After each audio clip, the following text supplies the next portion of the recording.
Hello friends, કેમ છો? મજામાં? આજની આપણી રેસીપી છે પૌવા સોજીના ઢોકળા. પૌવાને એક વાટકી પૌવા લીધા છે અને મેં ક્રશ કરી લીધા. હવે એક વાટકી એમાં સોજી નાખીશું.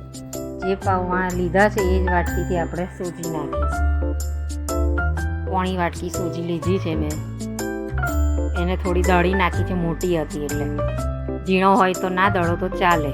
હવે એમાં આપણે જરૂર પ્રમાણે છાશ નાખીશું અને બંને હલાવી લઈશું બરોબર ગાંઠા એ થઈ જાય ત્યાં સુધી હલાવીને પછી આપણે એને 10 મિનિટ ઢાંકી રાખીશું. ત્યાં સુધીમાં આપણે આદુ મરચાંને મિક્સર જારમાં નાખી થોડું પાણી એને ક્રશ કરી લઈશું. હવે એક બાજુ મેં મારા ગ્રીન સ્પાઇસી બનાવવા માટેની થાળી મૂકી દીધી છે, ગ્રીન ચટણીવાળા બનાવવા. એટલે એનું હવે આપણે આ બેટરમાં થોડુંક પાણી રેડી અને એને ઢીલું કરીશું. ઢીલું કરી અને પછી આપણે એને બરોબર હલાવી લઈશું. એક સ્મૂથ પેસ્ટ જેવું થઈ જશે બેટર આપણું. જુઓ આ રીતનું. હવે આપણે એમાં બાઉલમાં અલગથી લઈ લઈશું. જેટલું આપણે થાળીમાં નાખવાનું હોય ઢોકળાનું એટલું. હવે એમાં મીઠું નાખીશું, એક ચમચી આદુ મરચાંની પેસ્ટ નાખીશું અને થોડું 1 ચમચી તેલ. હવે બધું સારી રીતે મિક્સ કરી લઈશું. મિક્સ થઈ જાય એટલે આપણે એમાં ઈનો નાખીશું 1 ટીસ્પૂન. એમાં હાફ ટીસ્પૂન ભરી છે મેં.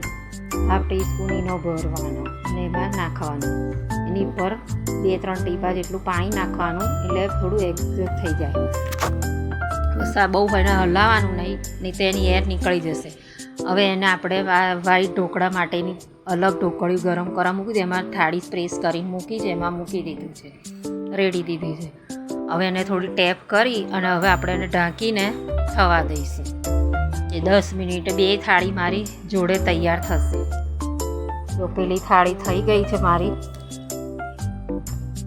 એને ખોલીને હવે બહાર કાઢી લઈશું. આ મારા ગ્રીન ચટણીવાળા છે, મને થોડા સ્પાઇસી ભાવે છે એટલે આ ગ્રીન ચટણીવાળા. અને જોડે પેલી બી કાઢી લીધી છે થાળી, એને બી કટ મારીને બતાવી દઉં છું. આ રીતના ઢોકળા વ્હાઈટ થશે. હવે એના માટે આપણે વઘારિયામાં તેલ ગરમ કર્યું છે, એમાં રાઈ નાખી છે, લીમડો નાખ્યો છે, તલ નાખ્યા છે. હવે એ વઘાર તૈયાર થઈ ગયો છે. એને આપણે આ ઢોકળાની થાળીમાં રેડી દઈશું. ચારે બાજુ કોટ કરી દઈશું આ રીતે. હવે ઉપરથી આપણે ઝીણી સમારેલી કોથમીર ભભરાઈશું. દેખાવમાં જ ખાવાનું મન થઈ જાય એવા છે. દેખાય છે ને સરસ. જો એને સર્વ કરીશું, પ્લેટમાં લઈ લઈશું